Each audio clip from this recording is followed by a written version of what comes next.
Sono Noemi Medas e sono una delle attrici del progetto Human, lo spettacolo di Marco Baliani e Lella Costa.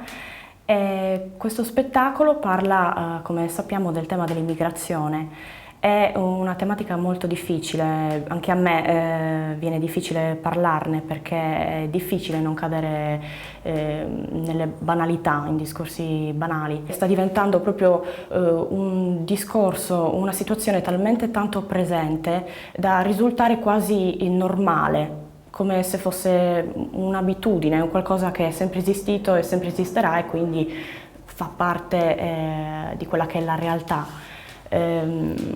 Questo è un po' triste. Noi cerchiamo di affrontare questo discorso nello spettacolo da tanti punti di vista, cercando comunque di avere una visione critica e non una visione giudicante rispetto al problema.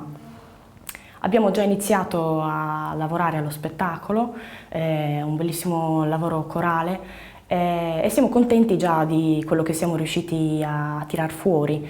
È ovviamente in continua evoluzione e stiamo creando un'intesa di gruppo.